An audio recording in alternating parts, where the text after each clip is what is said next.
اس کو 100 بار شہید ہونے کا ثواب ملے گا. اچھا نبی کریم کو تو اس سے کوئی فرق ہی نہیں پڑتا کوئی ان کی سنتیں اپنائے یا نہ اپنائے. ان کی تو جو شانیں ہیں وہ ہیں. اللہ تعالیٰ قرآن میں فرماتا ہے محبوب ہم آپ کے لیے ہر آنے والی سانس پچھلی سے بہتر ہے. اس کو آپ ایسے سمجھیں کہ محبوب کے درجے ہر سانس بلند رہیں گے. آپ سمجھنے کے لیے سمجھ لیں بھئی اس سانس میں نبی کے درجے 100 ارب ہیں تو اگلی سانس میں 200 ارب ہو گئے, اس سے اگلی میں 400 ہو گئے, اس سے اگلی میں 800, اس سے اگلی میں 1600, اس سے اگلی میں 3200, اس سے اگلی میں 6400. تو نبی کو تو کوئی فرق ہی نہیں پڑتا کوئی نبی کی سنتے اپنائے یا نہ اپنائے.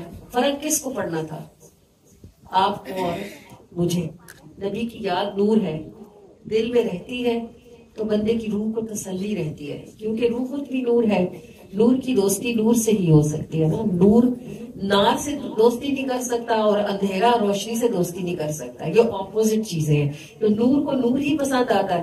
اب ہماری روح نور ہے اور ہمارے اندر اگر نور کی یاد رہے گی تو ہماری روح خوش رہتی ہے. اسی لیے سنتیں اپنانے والے لوگوں کے چہروں پر ایک طرح کی تسلی ہوتی ہے, ان کے دلوں کو ایک طرح کا اطمینان ہوتا ہے. اگر آپ 10 سنتیں اپنائیں, آپ 20 اپنائیں, آپ ساری اپنا لیں تو دل کو ایک عجیب سا سکون اور اطمینان نصیب ہوتا رہتا ہے. جب جب آپ سنت پوری کرتے ہیں آپ کو ایک عجیب سی تسلی محسوس ہوتی ہے. اس کی وجہ یہی ہوتی ہے کہ وہ نبی کی یاد کے ساتھ جڑی ہوتی ہے, اور جب نبی کی یاد کے ساتھ کوئی چیز جڑی ہوتی ہے تو وہ نور ہوتا ہے. وہ نور آپ کو مدینے سے کنیکٹ رکھتا ہے, اور مدینے سے کنیکشن ایمان کو پکا رکھتا ہے. جن کا مدینے سے رابطہ رہتا ہے ان کا ایمان رینیو ہوتا رہتا ہے, تازہ تازہ ہوتا رہتا ہے. کہتے ہیں نا فلاں چیز سن کے ایمان تازہ ہو گیا. ایمان تازہ ہونے کا کیا مطلب ہوتا ہے؟ نبی کی یاد اور چمک گئی دل کے اندر. مدینے کی نعت سنی تو ہمارے ایمان تازہ ہو گیا. نبی کی سیرت کا بیان سنا, ایمان تازہ ہو گیا. مطلب نبی کی یاد اور روشن ہوگی. تو نبی پاک صلی اللہ علیہ وآلہ وسلم کی یاد رکھنے کے لیے ایک تو آپ یہ سمجھ لیں کہ اگر کوئی ظاہر ظہور سے بھی نبی جیسا ہو, اس کا مطلب نبی کو خوش کرنا بھی نہ ہو, پھر بھی اللہ تعالیٰ اس کو عذاب نہیں دیتا. اگر کوئی دل کے اندر سے نبی کی یاد رکھے اور وہ نبی کی خوشی کے لیے نبی کی سنتوں پر عمل کرنا شروع کر دے تو آپ جانیں کہ اللہ پاک اس سے کیسا راضی ہوگا, کیونکہ نبی کریم اس سے راضی ہوں گے. اتنی مصروف زندگی میں اتنے تھکے ہوئے ہونے کے باوجود اس نے رات کو بستر پہ جانے سے پہلے وضو کیا ہے. یہ باتیں نوٹس ہوتی ہیں. بڑی محفل میں بھی اتنے لوگوں میں بھی لوگوں کے چہرے ہمیں دکھ رہے ہوتے ہیں اور کوئی 1-2 چہرے نوٹس بھی ہو رہے ہوتے ہیں. اگر ہم نوٹس کر سکتے ہیں تو ہمارے آقا کریم تو سارے جہانوں کی اللہ کی ادا سے کل جہانوں کو نگاہ فرماتے ہیں. دانائے غیوب ہے نا, اللہ نے ان کی نگاہوں سے پردے اٹھا رکھے, دلوں کے بھید ان پر کھلے اور آنکھوں سے ان کے پردے اٹھے ہوئے وہ سب جانتے دیکھتے. تو آپ یقین کریں گے اگر آپ اس نیت سے رسول اللہ کی سنت اٹھا لیں کہ یہ میرے نبی کی یاد ہے, تو یہ ایک سنت ہی آپ کو مدینے لے جانے کی شان رکھنے والی ہے. اس ایک سنت کے ساتھ نبی کی یاد آپ کے دل میں روشن ہوگی تو اس روشنی میں رستہ بن جائے گا. اور انشاءاللہ جب رستہ بن جاتا ہے تو پھر بندہ, رستہ بننے میں مشکل ہوتی ہے, جب رستہ بن جاتا ہے پھر آنا جانا مشکل نہیں رہتا. جن کے رستے بن جاتے ہیں پھر وہ بار بار جاتے ہیں, بار بار انہیں رستہ پتا جو ہوتا ہے, پھر گئے. اللہ آپ کو نصیب کرے, آپ کو میری بات کی سمجھ آئے کہ صرف وضو کر لینا, صرف نماز پڑھ لینا تمہاری یاد کے صدقے کے ہم سے ناتوانوں کو, تمہاری یاد کے صدقے کے ہم سے ناتوانوں کو لگا کر پر اڑا کر در تمہارے تک لے جاتی ہے, لگا کر پر اڑا کر در تمہارے تک لے جاتی ہے. میرے آقا میرے سید, میرے آقا میرے سید, میرے آقا میرے سید, میرے آقا میرے سید. عجب سی بے قراری جب بھی دل کو گھیر لیتی ہے, عجب سی بے قراری جب بھی دل کو گھیر لیتی ہے. نہیں وہ دور خوشبو مجھ کو یہ بتاتی ہے نہیں وہ دور تم سے، خوشبو مجھ کو یہ بتاتی ہے میرے آقا میرے سید، میرے آقا میرے سید، میرے آقا میرے سید، میرے آقا میرے سید۔ سبز گنبد سنہری جالیاں پھر تربت اطہر، سبز گنبد سنہری جالیاں پھر تربت اطہر، نظر کو بند کرتی ہوں یہ کیا کچھ دیکھ آتی ہے، نظر کو بند کرتی ہوں یہ کیا کچھ دیکھ آتی ہے میرے آقا میرے سید، میرے آقا میرے سید، میرے آقا میرے سید، میرے آقا میرے سید۔ تڑپ ہے سوز ہے یا عشق ہے میں کیا کہوں اس کو، تڑپ ہے سوز ہے یا عشق ہے میں کیا کہوں اس کو، نہ دیکھوں تب بھی رونا ہے، زیارت بھی رلاتی ہے، نہ دیکھوں تب بھی رونا ہے، زیارت بھی رلاتی ہے میرے آقا میرے سید، میرے آقا میرے سید، میرے آقا میرے سید، میرے آقا میرے سید۔ بہت مشکل میں ہوں یہ مرحلے طے ہوں گے کیوں کر یوں، بہت مشکل میں ہوں یہ مرحلے طے ہوں گے کیوں کر یوں، نہ خود سے دیکھ سکتی ہوں نہ ان کی تاب آتی ہے، نہ خود سے دیکھ سکتی ہوں نہ ان کی تاب آتی ہے میرے آقا میرے سید، میرے آقا میرے سید، میرے آقا میرے سید، میرے آقا میرے سید۔ خدایا زندگی ایک بار ہے اتنا کرم کر دے، خدایا زندگی ایک بار ہے اتنا کرم کر دے، دے مسکن ان کے قدموں میں پھر آئے موت آتی ہے، دے مسکن ان کے قدموں میں پھر آئے موت آتی ہے میرے آقا میرے سید، میرے آقا میرے سید، میرے آقا میرے سید، میرے آقا میرے سید۔ بیٹھ کے بھی کھا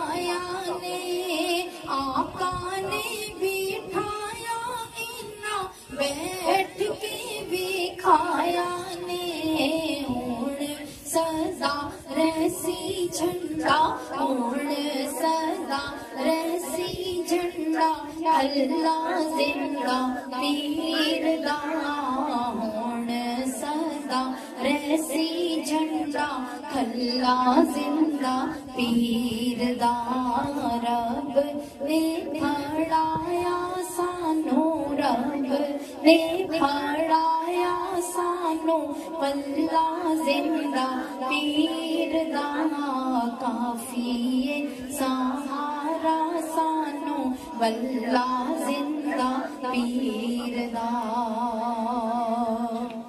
اونچیا پہاڑاں وچ میلہ لگ گیا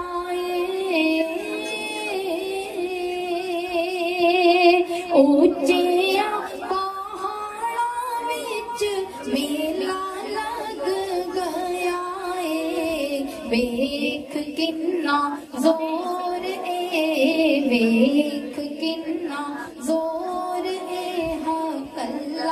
زندہ پیر دا ویکھ کنا زور کلا زندہ قبول کر لے مجھ سے قبول کر لے ہدیہ ہے پیش خدمت مجھ سے وصول کر لے ہدیہ ہے پیش خدمت مجھ سے وصول کر لے ہدیہ ہے پیش خدمت ہدیہ ہے پیش خدمت ہدیہ ہے پیش خدمت مجھ سے وصول کر لے مجھ سے وصول کر لے مجھ سے قبول کر لے مجھ سے قبول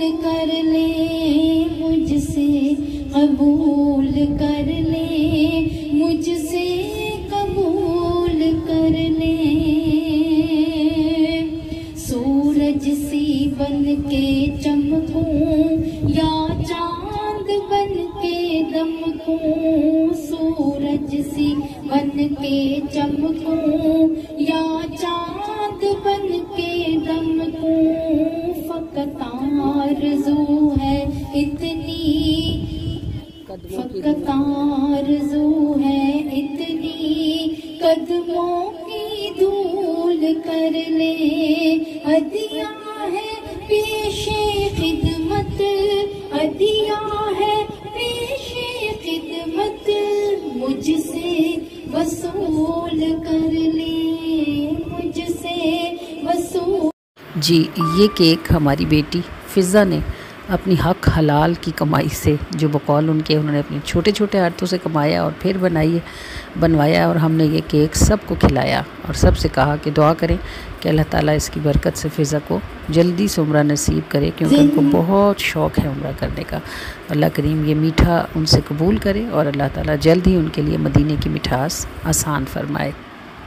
اور تو نے تو قرآن کی پہلی سورت میں فرما دیا ہے مالک یوم الدین اگر تمہیں میں نے پیدا کر دیا اور میں پال رہا ہوں تو تم کوئی گھاس پھوس کیڑے مکوڑے نہیں ہو کہ تمہیں میں مٹی کر دوں گا یوم الدین کا میں مالک ہوں اور اس دن تم سے پوچھوں گا کہ جو نعمتیں میں نے تمہیں دی تم ان سے کیا کما کے لائے اے اللہ پروردگار ارحم الراحمین بس ہم سے تو وقت ضائع ہو گیا بار الہ نہ آنکھوں سے کچھ کمایا نہ زبان سے نہ کام سے نہ ہاتھ سے وقت ضائع ہوتا رہا گناہوں میں ہم نے اپنی عمر بسر کر دی وقت تھوڑا رہ گیا ہے اللہ ہمارے پروردگار ارحم الراحمین آخری شام قریب لگی ہوئی ہے اور الہ العالمین ارحم الراحمین زمین اپنی آخری سانسوں پر ہے ہمیں نہیں معلوم آنے والا کل اپنے ساتھ کیا لے کر آتا ہے اللہ پروردگار ارحم الراحمین وہ بونیر والے وہ بڑے بڑے محلوں میں رہنے والے اچھے خوبصورت گھروں میں سبز پہاڑوں میں گھرے ہوئے امن امان کے ساتھ رہنے والے کب جانتے تھے کہ ایک پل میں پہاڑوں کے پتھر ان کے گھر کے مکین ہوں گے اور وہ سڑکوں پر رہنے پر مجبور ہو جائیں گے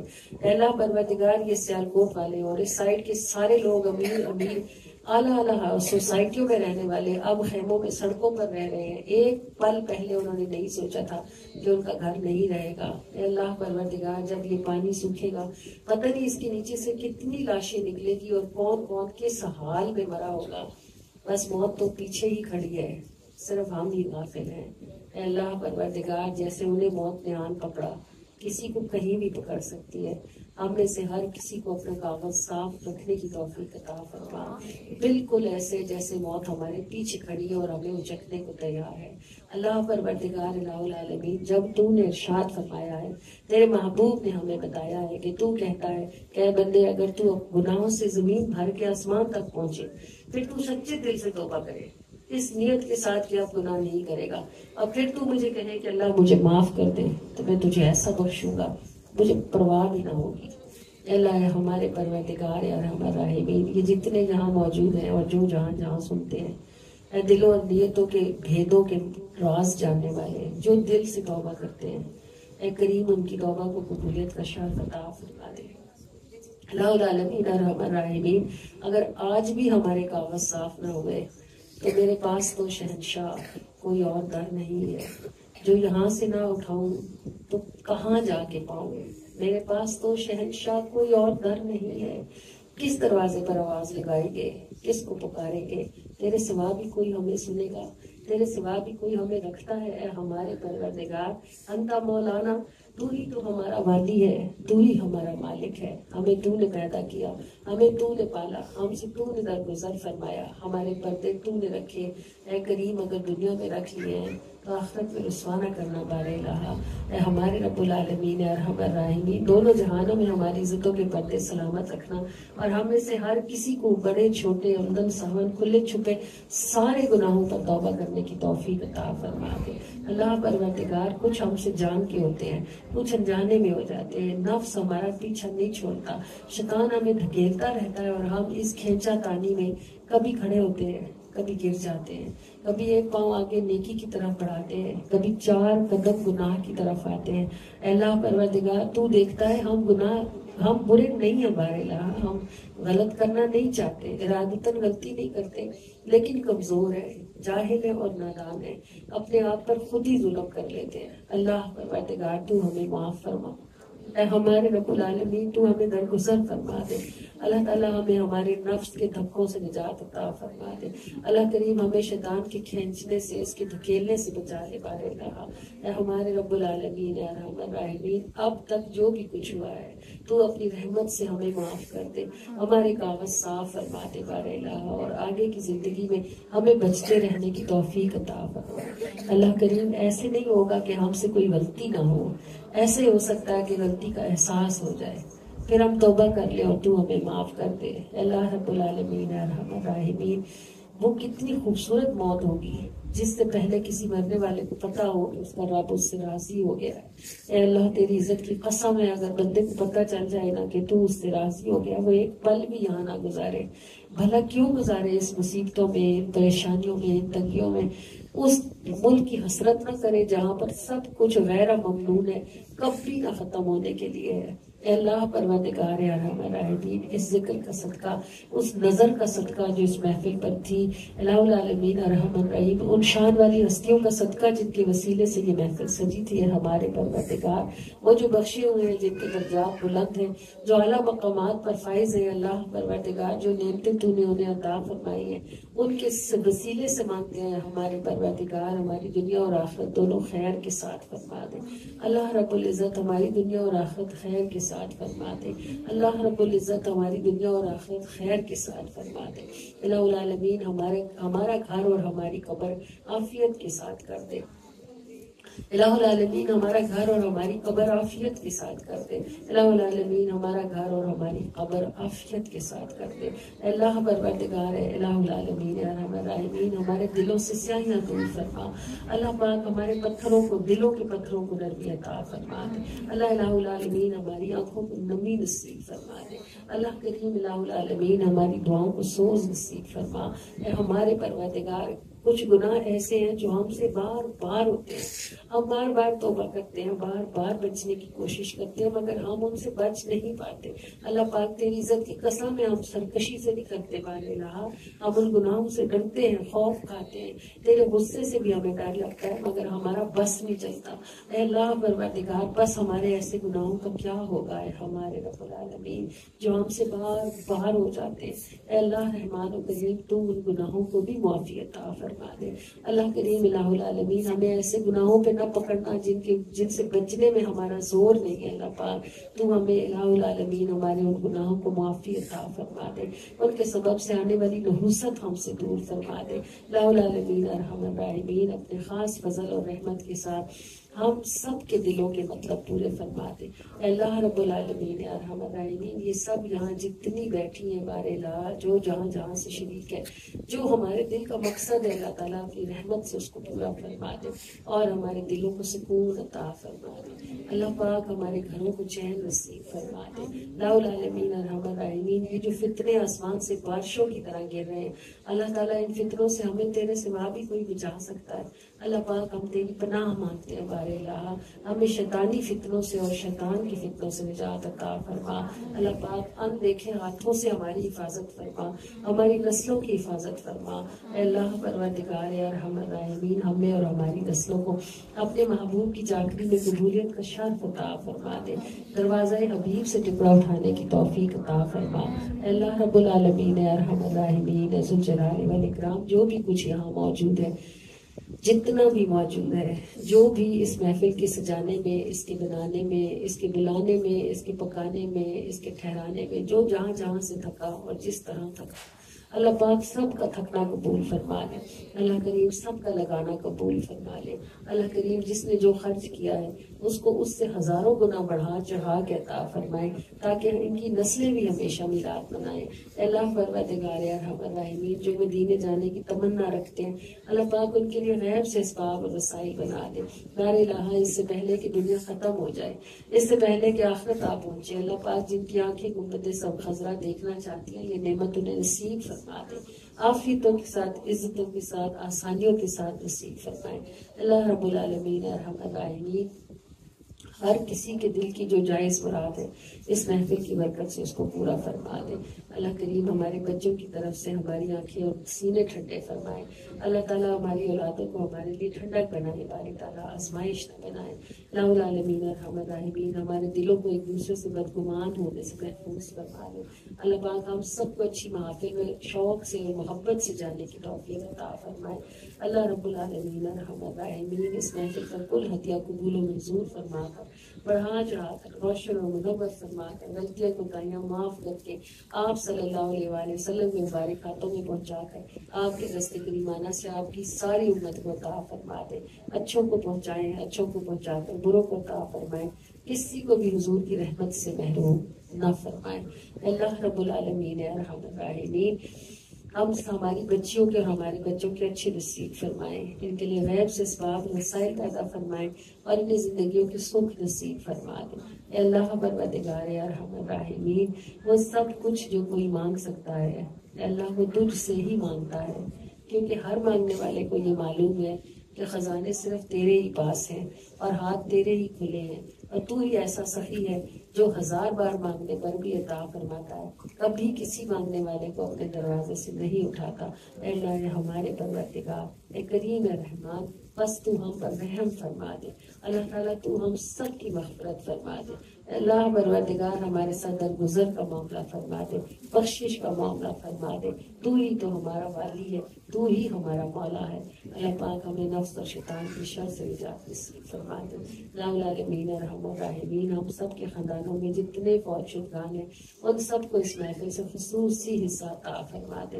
اللہ پاک خاص طور سے اس گھر سے جو بڑے اٹھ گئے ہیں بار الہ دونوں کو خصوصی طور پر اس محفل کا حصہ عطا فرمائیں. ہم آپ کی رحمت سے امید رکھتے ہیں کہ آپ نے ان کے والدین پر اپنی رحمت ہی فرمائی ہوگی. اللہ کریم الہ العالمین بندے ہونے کے سبب سے, عاجز ہونے کے سبب سے کوئی کمی بیشی ہے تو آپ اپنی رحمت سے پورا فرما دیں اور ان کے درجات کو مزید بلندیاں عطا فرما دیں. اللہ پروردگار الہ العالمین ارحم الراحمین اپنی رحمت اور اپنے فضل کے ساتھ ہم سب کو اس محفل سے بخشی ہوئی حالت میں اٹھنے کی توفیق عطا فرمائیں, بخشی ہوئی حالت میں زندہ رکھیں اور بخشی ہوئی حالت میں مرنے کی توفیق عطا فرما دیں. ان کو سانسیں سلام کہتی ہیں, جن کی یادیں گلاب کی خوشبو, ان کو سانسیں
کو یاد سلام کہتی ہے، جن کی یادیں گلاب کی خوشبو، ان کو سانسیں سلام۔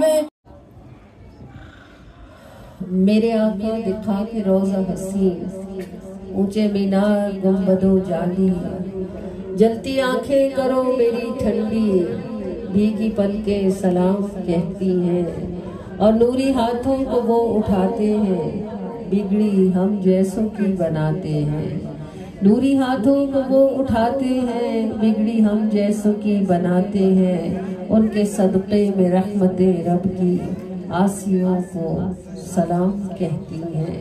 یا سیدی یا رسول اللہ، ہم سب کے لیے حاضری کے اسباب بنائیے، وسائل عطا فرمائیے، اور جو بھی کچھ آپ کے صدقے میں آپ کے رب سے مانگا ہے اپنے کریم سے دعا فرما دیجئے کہ اللہ تعالیٰ آپ کے صدقے سے ہم سب کو وہ سب نصیب فرمائے جس کی ہم تمنا رکھتے ہیں، اور ہمیں جھولیاں بھر کر اس محفل سے ہٹنے کی سعادت نصیب ہو۔ آمین آمین آمین۔ الصلاۃ والسلام علیکہ یا سیدی یا رسول اللہ وعلی آلکہ